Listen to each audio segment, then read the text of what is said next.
ہم لوگ بچوں کو وہی تباہی فضول باتوں میں لگاتے ہیں، چھوٹی چھوٹی قصے ان کو سنا کر لغو بات یا دماغ کو پریشان کرتے ہیں۔ اگر اللہ والوں کے قصے تلاش کر کے ان کو سنائے جائے اور بجائے جن بھوت سے ڈرانے کے اللہ سے اور اس کے عذاب سے ڈرائے اور اللہ کے ناراضی کی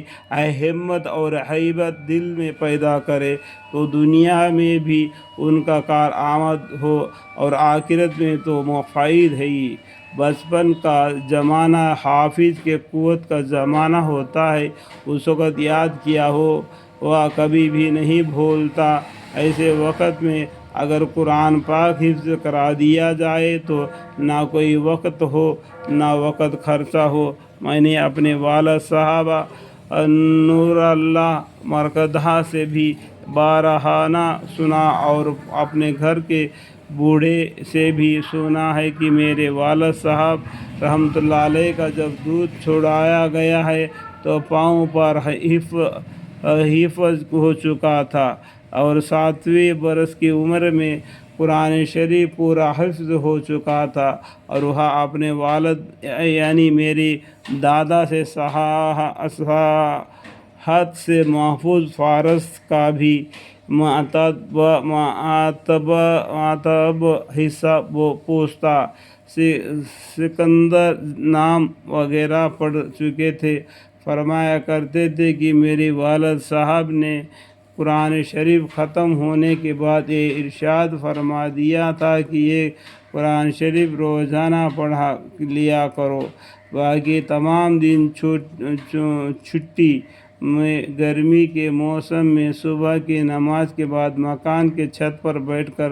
بیٹھا کرتا تھا اور 6-7 گھنٹے میں قرآن شریف پورا کر کے دوپہر کے روٹی کھاتا تھا اور شام کو اپنی خوشی سے فارش پڑھا کرتا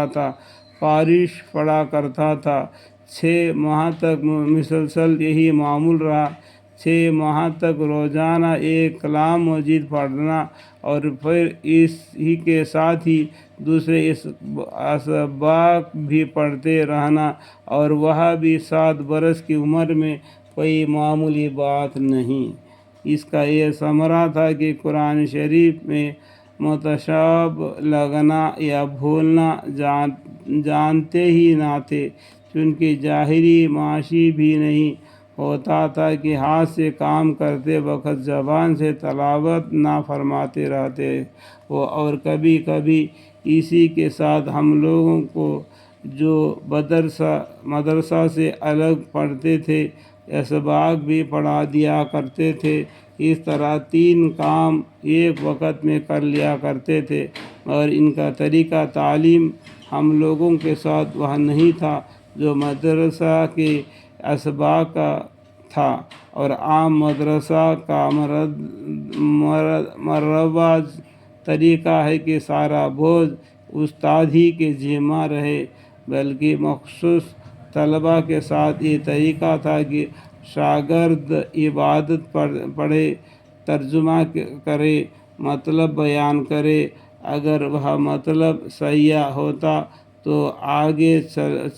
چلو فرما دیتے، اور غلط ہوتا تو اگر غلطی قابل تنبیہ ہوتی تو تنبیہ فرماتے، اور قابل بتانے کی ہوتے تو بتا دیتے۔ یہ پرانے زمانے کا قصہ نہیں ہے، یہ صدقہ کا واقعہ ہے، لہٰذا یہ بھی نہیں کہا جا سکتا کہ صحابہ رضی اللہ عنہ جیسے قوی اور اہمیت اب کہاں سے لائی جائے۔ اللہم اغفر